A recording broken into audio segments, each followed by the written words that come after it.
Greetings, my friend. We are all interested in the future, for that is where you and I are going to spend the rest of our lives.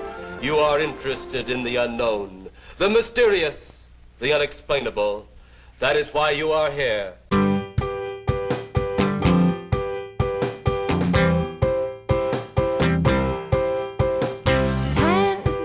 minutes left. Yeah, but there's still some time. It's not the final score. We need more than the numbers we're given. Show us you live and breathe the game. You're more than a name. That's what we came for. We can bring you more than the score. Every story.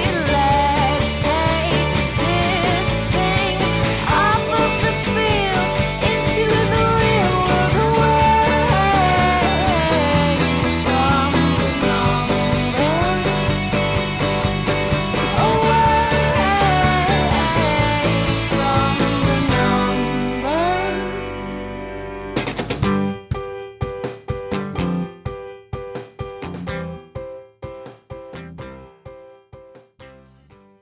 Hello and welcome to episode 297 of the AFTN podcast.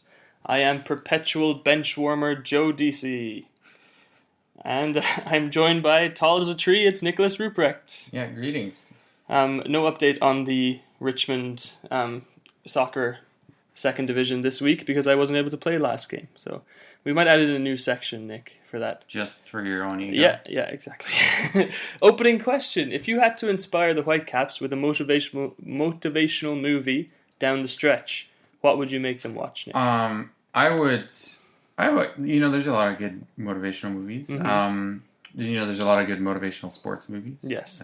Too many, one would say. Too many, any given Sunday, I was talking about, and there's the one about the Danish football team winning the Euro. Yeah. Your most interesting suggestion? But my suggestion is Whiplash. Okay. If they don't do well, the beatings will continue. Yeah. It's more analogous than a direct description of what's happening. I would go with... There's several options. You mentioned Babe earlier, which I thought was interesting. Yeah. The goal movies are quite inspiring. The Big movie. Green. The Big Green, yes. Coach Carter is what I'm going to go with. Ooh, because someone actually coaching a team can lead to great things. Ooh. Yeah. Ooh. And we'll just leave that at that, I think. Part 1, complete the sentences. I feel blank about the game this weekend. Scared. Dread, that's me. Scared. And dread. Blank will be a key player in the playoff run-in. Tybert. Okay, interesting. I went for Davies because... Yeah, that's the obvious choice. The obvious choice. Yeah. I think the Caps will blank the playoffs. Not make the playoffs. I'm sticking with the make the playoffs. Sticking with make. Yeah. Okay. Yeah, I think I'm watching that chance. The percentage thing. Can you explain something to me? Yeah. How come the Galaxy, right? Mm-hmm. They're like a couple of points behind the Whitecaps right now. Maybe not even a couple. Why is their percentage? Last time I checked, it was 14%. They're 2 points behind the Whitecaps. I think it's because of the difficulty of the schedule. They take that into account. Into account. So if you end up playing a lot of teams that are going to be already not making the playoffs or are below you, you have a better chance of it. There's several factors. Like the Caps have a game in hand on the Galaxy, who are one place behind the Whitecaps, as I said. Mm-hmm. The Galaxy haven't won in their last 5, and that's just what I can see in front of me here. Yeah. So maybe it's accumulation of that. It could be, and it also could be they're taking into account MLS secret cabal of we need to get in. Yeah, they might have an larger market. Yeah. But the Caps are what, 40-something percent? 30%. 30%. Okay. Is what it said. Huh. That's not terrible. It's not terrible. I mean, that's basically the chance that Donald Trump had to get elected. Oh, good God. So many ways we could go from there. That being said, this game has direct playoff implications, right? Seattle Sounders have 1 game in hand on the Whitecaps and are 1 point ahead. Nick, this game, it's more than a 3 points, right? Well, yeah. Firstly, if you win this game, that's points taken away from them. And also, their game in hand is effectively wiped out. Like, Hopefully. if they win that other game, we're back where we started. But the game in hand, like that card that they hold on to, is effectively gone if we win. It's a little bit neutralized, for sure. I mean, you still have to do the work and play the other games. And it's still out of the Whitecaps' hands if they lose or if they win this game. Yeah. Right? Like, that's the annoying thing. But you have a better, obviously, if you win, you have a better chance of making the playoffs. Yeah, that much is pretty obvious. That's pretty obvious, right? And I mean, there's also Cascadia Cup. Yes. Which is still up for grabs. Yeah. On the Sunday show before this one, I was on the show, and the guys were discussing, does the Cascadia Cup matter in a season like this? What do you think?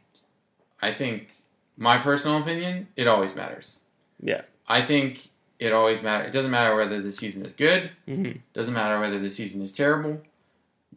This is a trophy that you should be trying to win for supporters. Yeah, but where does it rank on the list of competition? For me, it's like a minor trophy, but it's still a trophy and it's still important because it's a community-made trophy. Yeah, and in some way, that's why it's important. It's not a trophy handed down from Don. No, King Don. Yeah.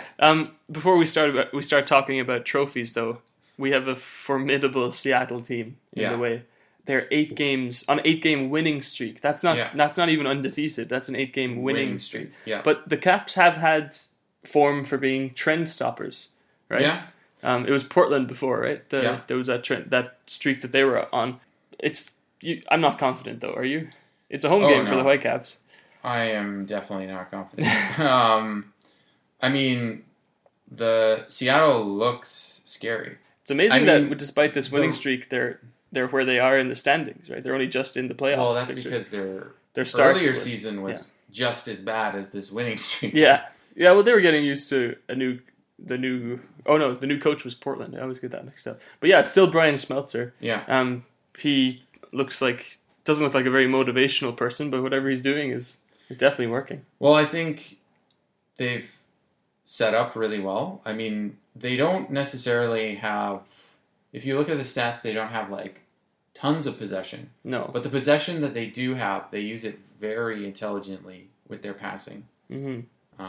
Yeah, they average around 49% possession in a game. Which isn't a lot. No. And that's skewed by their earlier season results. I would be curious to see. Well, actually, now I think when I was looking at it, their percent possession is lower. Oh, okay. But you have to consider the game state as well. Yeah. Because usually they're leading.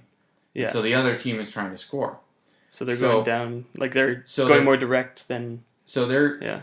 Well, it's not that they're going more direct. It's that they don't have the ball because the other team has the ball trying to score. Yeah. So, you have to take that into account. But when they do have possession, I mean, pretty much everybody on that team can pass really well. Yeah. Or at least decent. I think Matt Doyle pointed that out. Mm-hmm. You actually stole analysis from Matt Doyle. Their last game, they beat Kansas 3-1. Just another result that really shrinks this part of the conference, of the Western Conference, right? So Seattle got 3 points closer to Kansas, who started the season great, and they're still flying very high. But they should make the playoffs. They will probably most likely make the playoffs. But Seattle are only 7 points behind Kansas. That's probably uncatchable at this point of the season. But you never know. You never know. Yeah. I mean, and Seattle Dallas, do have a game in hand too. There was that fantastic collapse of Dallas. I think that started earlier. That's true, but it was still a fantastic collapse. It was, for sure. And it just proves the Wild Wild West is exactly what it is. Yeah. That game that Seattle played last week, a 3-1 win. Rui Diaz, their new striker, Azuzi own goal, and Ladero. So, Ladero is kind of a known threat at this point, right? Yeah. He's in the hole. The main chance creator. Yeah, the way he grabs the ball and turns, right? Yeah. It's just scary. And his passing. Yeah, through balls. He can kill you with so many different passes. I think I was looking at, for the last game, I think Seattle's 5 0.5% of Seattle's possession went through him. Yeah, that doesn't surprise me at all. And the thing is, it's effective because he has people to pass to, right? Yeah. Rui Diaz is a very good threat, but if you look on the flanks, there's these seasoned MLS players, right? Mm-hmm. Reliable is like the name of the game. Harry Shipp and Roldan, Christian Roldan, his brother's on the bench, usually on the bench. Like those are reliable players. Like Harry Shipp was at one point, a phenom in MLS, right? But he's stabilized into like a decent. He's a decent player, and I mean he still has flashes of creativity. That's for sure. Yeah, he drifts in. He's not afraid to go wide. Mm-hmm. I think he's a coach's dream, right? He just gets down to it, and he works very hard. I really liked Harry Shipp, especially when he was with Chicago's where he started, right? Then he went to Montreal from wherever he was, and then he ended up in Seattle. Yeah, because he had his Twitter account used to be @championship. It was really funny. He used to be like a personality back in the day, but he's grown a little bit older. He's 26. He's not so ancient or anything. Yeah, so that attacking core is quite formidable. Mm-hmm. And they are made even more formidable by the defensive midfield pairing. Well, and the defense is quite good too. Yeah, we'll get to the defense, but the defensive midfield pairing. I mean, you have Ozzy Alonso, who's just a bastard to play against. Well, arguably one of the best DMs in MLS right now. I would only take Will Trapp would be the only one I would take. Will Trapp. He's just more functional, I think. Like Alonso covers a lot of ground and like gets him on the tackles, but Will Trapp is that, but can pass as well. Like just a little bit better. I'm not. It's unfair to compare like two players like that. Like they're both great. Yeah, I would say Ozzy Alonso is more like destroyer. Yes, which you need on a creative team. Like France wouldn't have won the World Cup without N'Golo Kante. Yeah, for sure. And then the other, speaking of the World Cup, the other central midfielder is Gustav Svensson. Mm-hmm. So like he is the more attacking of the two, I would say. Yeah. And like Alonso just makes sure everyone's in place for when the ball is lost. Yeah. Not that he's not capable of hurting you in your half either. He either. scores goals and he can make some nice passes as well. Yeah. Like that front five is just if that's the front five that Whitecaps will play next weekend. Yeah, just a tall order. Yeah, for sure. Like player to player, it's hard to say the Whitecap win more than half. Like individual battles. Yeah, and maybe that's speaking a little bit early, but maybe that's going to be the Whitecaps' plan. Bypass the midfield. I mean that's kind of the Whitecaps style. Mm-hmm. Anyway. Yeah, it's true.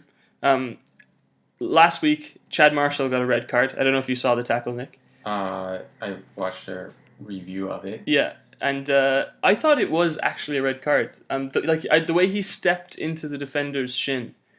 I know, like you had to kind of slow it down a lot to see it, and I can understand why some people were kind of annoyed by it. But based on the evidence of the video, I thought it was a red card. But Disco decided otherwise. Disco's decided otherwise. But yeah, I think I could see it going either way. I'm just surprised it was rescinded. Do you think there's if we get our tinfoil hats on, there's a pro Seattle? Maybe. I don't think so. Maybe. Yeah. Let's look at some stats. We do love some stats. Mm-hmm. Ladero and Bruin, 7 goals for Ladero, 6 goals for Bruin. Bruin surprises me. Yeah, that surprised Bruin because he's more of a. I mean, but then he's always been very functional in the MLS. He's a target man, but he can also, do a bit of interchange and things like that. Yeah. But Rui Diaz has taken over the front. The front man kind of a role. But he's totally different than Bruin. Yes, Bruin is very banger. Yeah, he'll push you around, and just all game he'll batter you until you and Diaz can't deal with it anymore. Diaz, from the little I've seen of Diaz, he is more technical, and it's a lot more about like through balls. That might just be the small sample I've seen. Balls. Yeah, he's got 3 goals in 7 assists or 7 appearances. I mean, but then I guess that's not really the return that Seattle would want. No. Well, okay. Here's a comparison for Bruin and Rui Diaz. Bruin wins 1 aerial a game. Okay. We're spoiled with Kamara, who wins like 4 or 5. Yeah. Rui Diaz wins half. Okay. Half of aerial a game. So every 2 games he wins 1 aerial battle. Mm-hmm. So that tells you more about what kind of a player he is. And Yeah. actually, I thought Bruin's number would be higher, personally. Here, if you're Schmetzer, which one do you think would do better Against the Whitecaps? Definitely Rudy, yes. Yeah, I would agree with that. I think if you put Bruin in there, I mean, you have Waston, Henry, and Mond. Yeah. And all of them are pretty physical. Yeah. Whereas Mond and Henry could be got at if the ball is on the deck, especially with if Lodero's running at any of those 3, I would say. From deep, from deeper, I would say that becomes a much bigger problem. Yeah, it's a 4-2-3-1 usually for Seattle.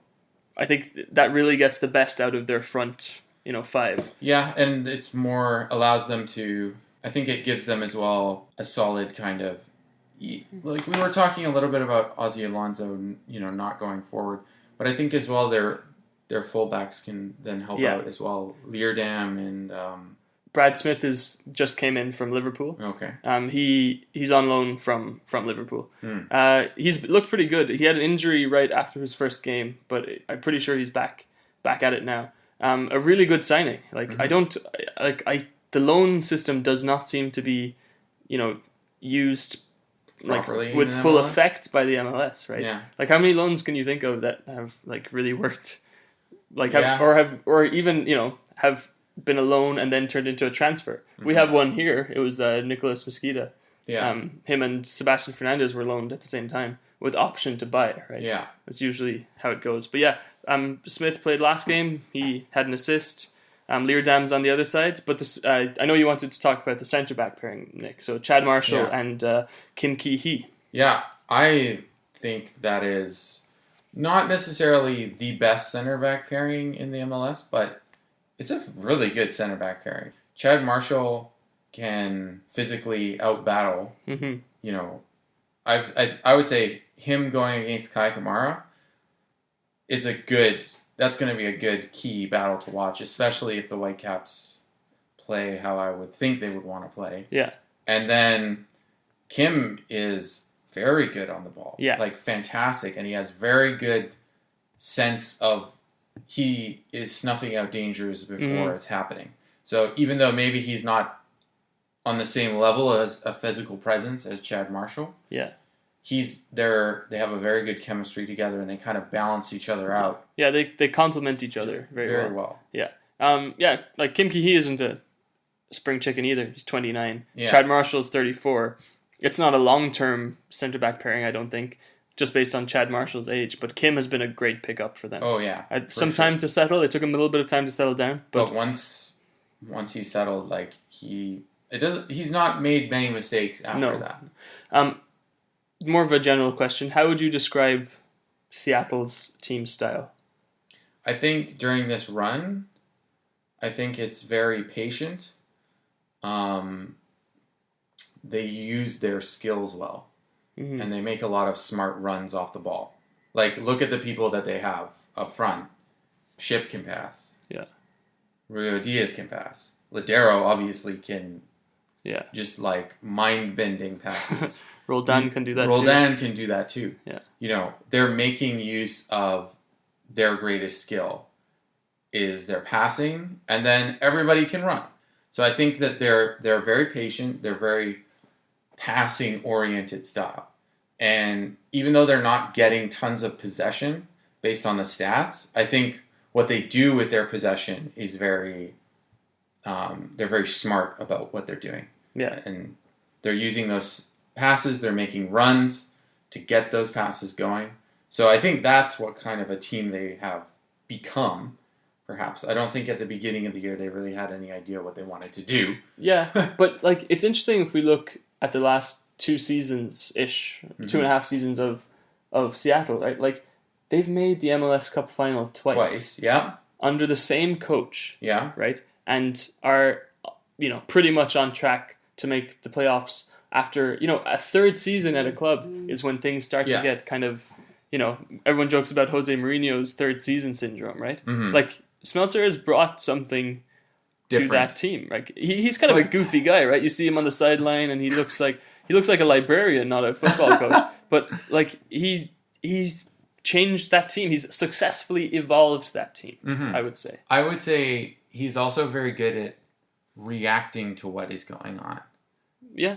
Because he realized the season wasn't going anywhere, and he took a risk, made a change, and realized, well, what kind of players do I have? I think maybe he's more of that kind of a coach. And he also transitioned away from the leaning on Clint Dempsey. Yeah. Like, a big part of that was acquiring Ladero and Rui Diaz and, Bruin.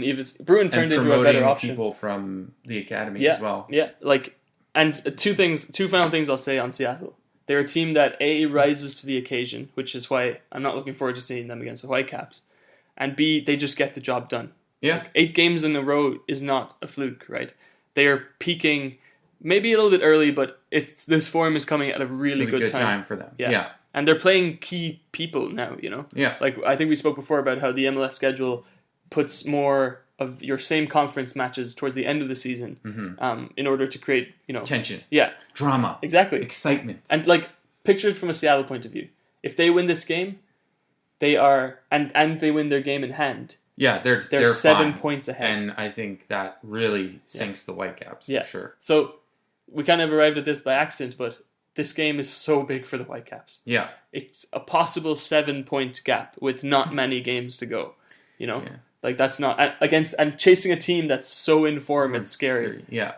But we'll talk, I think after the game is a better time to talk about, targeting teams and targeting results and things like that. Okay. But now, Nick, it's time for this week's special version of Do You Know Who I Am? Okay.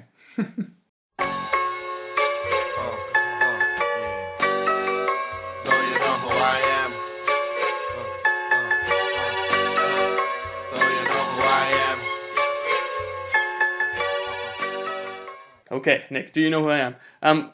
Every week I try and change it a bit to keep it interesting. Okay, so this week what's going to happen is I'm going to say the name of a person followed by 2 possible descriptions for that person. Okay. We talked a little bit about movies earlier, so I'm going to say, the name of an actor or the name of an MLS person who was drafted, and I'm going to say, he was in this movie, or he played for that team and went on to do this, and you have to tell me which one is which. Okay. So it's either actor, or MLS draftee. Okay. So, for example, if I said Mickey Rooney was a legendary comedian or a backup goalie for Seattle Sounders, you would say... I think he was a legendary comedian. Yeah, and Wayne Rooney was Jeff in Love Actually, or DC United star striker. Oh, definitely Jeff in Love Actually. Yeah, he wasn't actually drafted, so that was actually a bad example. But the Rooney thing was the joke. Okay, Nick, Lee Arnenberg, was he Pintel in Pirates of the Caribbean, or Swedish-American striker who was drafted 2nd overall by Minnesota United in 2017, who eventually played for in the German 3rd Division? I definitely think he sounds like a Swedish football player. He was actually Pintel in Pirates of the Caribbean. Well, sounds such a Swedish football player name. Chance Myers, was he Rictus in Mad Max Fury Road, or SKC 2008 first overall pick who made more than 10 appearances for the team? I think that was an SKC pick? Yep, he actually made more than 100 appearances for the team. Okay. Troy Roberts, was he the main alien in Alien, or 8th pick in 2005 for the Galaxy, who only scored 2 goals? I believe he was the 8th pick. He was. He's actually a defender, so 2 goals is not that bad. Jonathan Aris, was he Senator Jebel in Rogue One, or a 2nd-round Chicago pick in 2005, who went unsigned without a single appearance? Definitely a senator. Yes, he was. Do you actually know that, actually? Okay. Charlie Rugg, was he Private Jackson in Saving Private Ryan? Or was he Galaxy first-round pick in 2013 who made 4 appearances for the first team? That sounds like a Galaxy pick. It is a Galaxy pick. That sounds like a Galaxy pick. You've only gotten 2 wrong so far, I think. Which is I know my minor roles. James Cosmo, was he Gior Mormont in Game of Thrones, or undrafted Canadian defender who is now with Indy 11? James Cosmo. Wow, that's a name. Yeah. I'm gonna say he was in Game of Thrones. He was in Game of Thrones. Vern Troyer, was he Mini-Me in Austin Powers, or FC Dallas graduate who played 9 minutes this season? I think he was Mini-Me. He was Mini-Me. Yeah. You're doing really well. Colton Storm, was he Iceman in X-Men The Last Stand or SKC 2017 pick, now playing in the USL affiliate? That definitely, that sounds like a pick Peter Vermees would do. It was, oh my god. You're killing this game. Last one, Jamie Wayless, was he Crab in Harry Potter or Union 3rd round pick in 2011 who scored 3 goals in preseason but was not signed by the team? I'm going to go with Union pick. He was Crab in Harry Potter. You, much like Seattle, were on an 8 actor streak. Fantastic. Well done, Nick. That was this week's Do You Know Who I Am?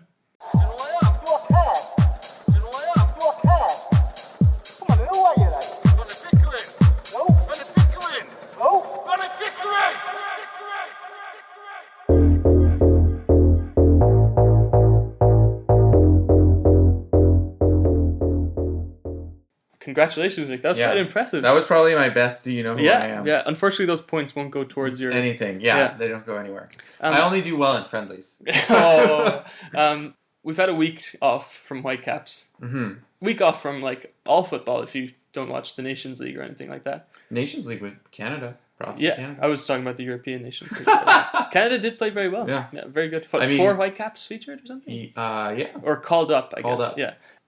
Your outlook now, I know we kind of got depressed a little bit talking about how good Seattle are, but your outlook about the Caps playoff chances after a weekend off. A weekend off? I think it's one of those things where I hope they don't let up. Mentally, I guess as a fan, it's always worrying after a break. Mm-hmm. And the Caps have been building some quite good rhythm. I mean, in the last... Is it because you don't know what to expect? Yeah, and it's kind of like the Caps have been building a good rhythm. They haven't lost a game in 5 games. Definitely the last 5 games they have not lost. So, I mean, they're building a good kind of rapport. I'm hoping that you could carry that form forward. Mm-hmm. And then you have this break. Yeah. At a bad time, mostly. Kind of a... They're without defeat in 6. Okay, there we go. Yeah. I agree. The break kind of came at a bad time, but positives, get your energy back. For the final push. Yeah. But the thing is, though, international call-ups might play a part. Like, some players didn't actually get a rest, Yeah. The Canadian guys, that game against the US Virgin Islands was probably a break, right? But... I don't know if you know how long Kai Kamara had to travel to get to his international game. How long? It was I was following him on Instagram. He was back in Sierra Leone. Oh, okay. Yeah, that would be a long flight. He'd probably have to go to London. I think he had 2 games. He was in Ethiopia or something, and but he had to go to Germany and then all the way back to somewhere in Europe and then down to Africa. Like he was traveling forever, and on his Instagram story, you could see that he was getting tired. Like I think there was some problems with delayed flights and things like that, as there always is, right? But it's hard not to look at this game coming up on this Saturday as the biggest game of the season. I would agree with that. We kind of touched on the reasons why. Yeah. The point... It has to do with the points. Yeah, let's look at the outcomes, right? We've kind of touched on each outcome individually, but let's look at them grouped together, right? Mm-hmm. A win will bring the Whitecaps ahead of Seattle, with Seattle having 1 game in hand, okay? So a win will put the Whitecaps in the playoffs, in the playoff bracket. Like, they won't qualify for the playoffs, but they'll be above the playoff line, right? Yeah. A draw keeps everything constant, but a Galaxy win will kind of push them down. Well, a Galaxy win will actually push the Whitecaps down because the goal difference. The Whitecaps have terrible goal difference. And then a Seattle win, and it looks like the Whitecaps have a better chance catching Real Salt Lake than Portland. Well, Real Salt Lake has been on fire too. Yeah. They dropped 6 on Galaxy, and then they dropped another 6 on, who was it? Colorado. They're dropping 6s everywhere. Yeah. But it's not looking like, if they lose, it really is not good, right? Yes. It's not good stand. Yeah, for sure. And the Whitecaps have only won 1 of their last 6 games against Seattle. Mm-hmm. I can think of some of the most disappointing Whitecaps games I've ever been to were Seattle-Vancouver games. Some of them were Portland-Vancouver games. These are rivalry games, big games, Cup on the line. Games that you can feel games that energy matter, in no the matter stadium. what. Yeah, really. And 1 in the last 6. Do you think it's a mentality thing? Yeah, I guess I don't know. Is the team, what is it fighting for, I guess? Yeah, or is the question. who is It's like- fighting? in yeah, that team. exactly. Like looking back, seasons past, right? We had a couple of fighters I can think of. Some of them fought too much, like Barry Robson and Yeah. Kenny Miller. But like Tybert, though, I think a player who cares. he cares a lot. Like, whenever he plays against Seattle, Yeah, there's that fantastic, where he's getting in the face of Clint Dempsey. Like, yeah. that's How many players would actually do that? that's what you want, Yeah. I guess Juarez would do it, but he gets sent off. But he would get sent off, yeah. We've actually had some very good questions about sending off and things like that. It's actually probably a good time to go to our questions now. Caleb Wilkins has several questions, and we'll address them as one bunch because a lot of them were grouped together. We'll start with Gareth Wolf. He says, "How would you personally cope with Reyna's absence if you were coaching the team, like in tactics and things like that?" Maybe push Felipe higher up. That was the very popular. I think opinion. that's a reasonable Or thing to do. how about Mosqueda? I think Mosqueda, Reyna kind of functions as a second striker, but he definitely drops deeper, and his passing is. I think Felipe's passing is much better than Mosqueda's. Yeah, but Felipe's closing down is a lot worse than Mosqueda's. Yeah. So I guess the question is, are you trying to prevent distribution from the Seattle backline, or are you trying to get something offensive going? Well, if you look at I would look at how good Seattle are at moving the ball around, and I would question the Mosqueda's capability of being able to put pressure on that. I can see that, but you have to look at matchups too, right? If Mosqueda is in that number 10 position, or whatever you want to call it, behind the striker, his matchup would be Alonso, right? So do you want someone matching up against Alonso who is there to close down Alonso, or is there to actually try and stretch Alonso and try and... Like, Felipe versus Alonso is a battle of the, like, MLS bad men, Like, who doesn't want to see that? That might actually be a legitimate reason to play Felipe in that position. And he's previously, in his previous clubs, that's been his spot, right? In a 4-2-3-1. Yeah. It's kind of different to the 4-4-1-1. Like, very slightly different, but still different. So it could be interesting. It could be a relevation. That could be where Felipe finally kind of seems to settle in. And it would mean that we can play Tybert in his best position. Yeah. So that's due to Reyna's yellow card accumulation suspension. Untimely yellow card that is accumulation suspension. Well, he's been playing so well, I can't really fault him for that. Let's get to Gareth's... it was Gareth Wolf who answered all those questions, or who gave all those questions. So this is how this started. Let me explain. Caleb Wilkins said... given that Robbo often starts players in games that are meaningful to them, so bracket against old teams in their hometown, etc. I haven't actually noticed that, but maybe Caleb's been observing watching that. the tapes more than you. Yeah, he says, is Juarez a lock on to start on Mexican Independence Day?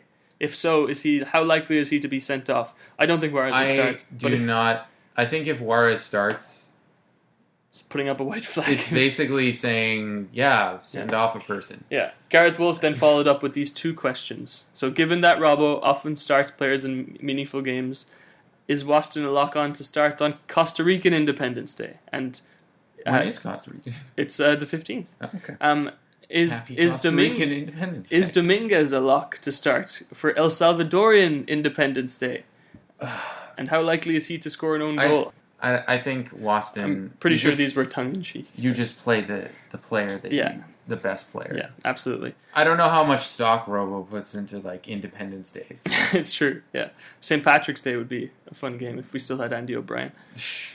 Rituro asks, what has to go wrong or right for each team for the Whitecaps to bring up 3 points? I think the midfield for Seattle needs to seriously be dysfunctional for the Whitecaps to win that battle. But I just don't see them being dysfunctional because they're... Every team's capable of off games. I honestly think if we could get a goal from a set piece or a corner, that would probably be Seattle's little weakness. Yeah. I think we have a little bit of an edge in that respect. Moving on to, like, kind of on the same, like, discussion point, what formation do you think would best bring out the style that you're kind of pushing for? because Seattle does like to pass a lot, Mm. maybe cede possession to them, sit deeper, hit the wings. Okay. You know, So you free up your wingers a little bit. free up your wingers a little bit. A 4-2-3-1 could be a good Yeah. option for that then. I think so. Just kind of directly matching what Seattle is doing. Yeah. This is it's kind of a weird game because you kind of need to go and win the game. Oh yeah, they definitely 100% they need the result. But would you put it past Robbo to settle for a draw? Maybe he would settle for a draw, but I don't think a draw. The draw doesn't put you. You need to be as much as you can in your own driver's seat and in control of your own life. Well, we said that about last year's Yeah. playoffs, right? Yeah. The first leg tie down in the States, Yeah. they just played for a 0-0. But this right now is different because this isn't a playoff tie. This is a game where other teams' results have a huge influence. Yeah. So I think you actually have to be like, well, if we can win, we can be in a much better position Yeah. I than think if we're in a draw. I agree with you completely, but I think if we do see Robbo settling for a draw, we'll have learned something about Robbo. Mm-hmm. Right? I'll leave that at that, but how much is he motivated to get to the playoffs, you know? Yeah. So I don't know. I think it'll be interesting to see. Do you think? Well, I mean, there's a lot of rumors, you know. Yeah, there's too many rumors. Circulating It's not good for the about team, right? Yeah. But you can't help but look at body language and then look back at a rumor that you hear Yeah. and see how they line up, right? Yeah, but it's a bit speculation. Absolutely, speculative. absolutely. But this is going to be concrete actions. Right? Yeah, that's so true. we will learn from those way more than a tweet Yeah. from someone, right? Caps have to go all out then. Is that what we are I think consensus? they have to go all out. But at the same Gotta time, they win have to it. be smart because if they try and go toe for toe, Yeah, with they're gonna Whitecaps, lose. they will. Yeah, exactly. I think So- if they try to do that, they would get ripped apart. So it's a 4-2-3-1 where they try and be clever, or a 4-4-2 where they just keep going direct. Yeah. And Reyna is such a huge part of that 4-4-2 that I think that this game could see a formation switch. Yeah. He's the key almost to that 4-4-2. Yeah, he really makes it hum because if they can get the ball to Reyna, he can pass. Yeah. He can dribble. He can shoot. He's fantastic. Yeah. Yeah. It's and- really unfortunate that he has that yellow card accumulation, but honestly, I almost at this point do I blame the players for their discipline issues? I don't even know anymore. Well, Reyna in particular. Yeah. I guess he's not the worst. He's really. definitely not the worst offender, No. you know. But he's picked up 5 yellow cards in 20-something games. Yeah. Can't really blame him too No. much, right? The red cards are more annoying. Yes. So the game plan we think is to try and get something going on the wings. Yeah. So Davies is obviously a huge part of that. Yes. And it's a home game, so according to our theory, it should be Teixeira Yeah. on the other wing. Davies and if we are playing a low block, right? Mm-hmm. As Seattle, how can you not have a plan to contain Davies even when you have the ball? Do you understand what I mean? I think maybe they're more confident. I think what Seattle would be confident doing is simply going out there, playing their creativity, game. Yeah. play their game. Don't worry about Davies because let's be real, he does get chances, Yeah. right? But it's a question of how many chances are you going to give up to him that he can convert. Mm-hmm. At this point of the Whitecaps season, how many positions on the field are up for grabs this weekend? Up for grabs? Yeah. If I was coaching, I think, Teixeira's spot, that side of the field is definitely not solidified, as it were. But I feel like the DM pairing, it's pretty settled. Gazal did play. Settled. Gazal did play for Egypt on his Yes. international trip. Yeah. You can't help but wonder, are any of those players not going to be able to not play the full game or not start or something? Yeah, but I think you really have to throw the kitchen sink at this. Yeah. You have to. But if you look at it from a coach's point of view, right, you have Juarez who's been rested all week, and you have Gazal and Tybert who've just been away on international duty. Yeah. Can you see the logic behind why Juarez would start? I could see why Juarez would start, but I feel you're just asking for a discipline problem at this point. But he's been on the bench Is it too optimistic to think he's learned his lesson? But then it could also completely backfire. Yeah. You know, because you've been on the bench so long. Well, the Caps are in this position where they're doing this math all the time to if they can make the playoffs because of partially a discipline problem, right? Yeah.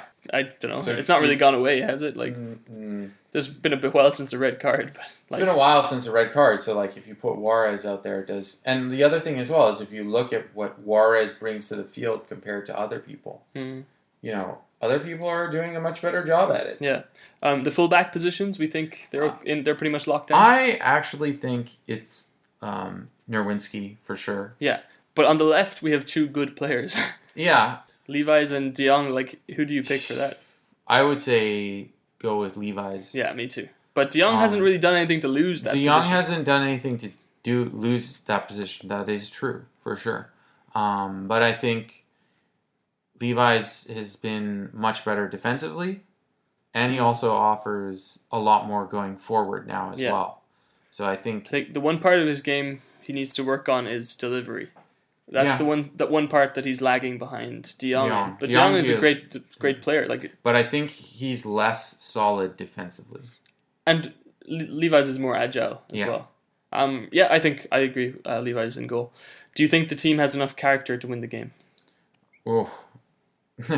This is a character game, right? That's a good question. This is a stand up and be counted game. Based off of the past history, you know, I would almost want to say no, because 1 out of 6 games you've won against Seattle. Yeah. In the past history, and you're coming up against a team that's won 8 in a row. And granted, you've been doing well, but you've not been winning 8 in a row. But maybe that's the point. Maybe Seattle comes in overconfident, a little bit cocky, and then they get caught. I think that's being wishful. Like, they've won 8 in a row, you know, like it's. But there's always a little bit of luck with winning any streaks. Yeah. So if their luck decides to run out that game, hey. Yeah. Depends how the ball bounces. Yeah. Before we kind of finish up on the Whitecaps chat, kind of an interesting question. If you had to pick, like, let's say 3 players that annoy you the most while you watch the Whitecaps, and like you can get particular about it, right? Like for me, like my first one would be I don't like it when Kamara drops too deep to get a touch the ball, and then we have no one in the box to aim our crosses at, right? What do you think? Anything you can think of? Well, firstly, Juarez. Yeah, of course. But then I would say, you know, sometimes I would like to see... Actually, Tybert has gotten better at doing more forward passes and more, like, you know, defense splitting passes, and he's made more attempts to do that. Yeah. But I'd like to honestly see a little bit more from him. Because, like, we've seen some pretty good passes from him. Like, over the top, going pretty direct. So, keep doing that. You know. Anyone else in the back line? Anything? In the back line... Sometimes Mond or Henry turns into trouble. I don't like that. Like, he chooses to turn onto his stronger foot even though there's someone closing down his stronger foot. But that's kind of a nitpicking kind of a thing. No, but that's a good example. Yeah. I mean, like, I would also question his mentality a little bit, maybe. Yeah, that outburst kind of put things into perspective. Yeah. But but then I would question a lot of the mentality that's going around right now. It's hard to pick on just one yeah, there's a lot of off-the-field drama, I guess. All right, well, it's going to be a nervous game, I think. So let's move on to the next section. Last week, or 2 weeks ago when we recorded, I guess, we made predictions on the San Jose game. We did not get anything right. Woo! Yeah. You said Davies would have 2 assists, Gazal would have 12 tackles, and Hosen would score a goal. None of those happened. I said that Wando would score a goal because I'm sentimental. Waston yellow card is usually take it to the bank, but that didn't happen. And Davies didn't get an assist, he got a goal. So I think I should get some kind of a point. No, I'm just kidding. The season standings are 16 for me, 11 for Yuhu, and 10 for Gideon. Okay. All right, let's get your predictions for this week. So I think this week Davies will have a goal. Okay. I think if there's one player who I would say could rise to the occasion, I think he can. Okay. I think Waston is going to have 5 headers. Headed clearances or just clearances? Headers? Okay. And then Alonso, I think, will have 15 tackles. All right. I'm going to go for a goal after the 90th minute. Okay. So it doesn't matter who, but a goal after the 90th minute. That's a nice shout out. A yellow card for Russell Tybert and an assist for Nicholas Ladero. So pretty confident on most of those things happening. And knowing my luck, the goal after the 90th minute will be a Seattle winner or something like that. No, it'll happen in the 89th minute. Yeah, yeah, probably. Oh man, that'd be funny. Nick, where can people hurl their abuse to you on Twitter? At SpaceAgeRobot56. And you can find me at Joe DC Van. Guys, people, it's not going to get easier. Like, life is hard. Life is hard sometimes. You just gotta soldier on, much like in Coach Carter. You know, if you don't do your homework, you can't play basketball. Yeah. It's that simple, right? Thank you very much for listening to episode 297 of the AFTN podcast. Enjoy the game. One day I shall come back. Yes, I shall come back. Until then, there must be no regrets, no tears, no anxieties. Just go forward in all your beliefs and prove to me that I am not mistaken in mine.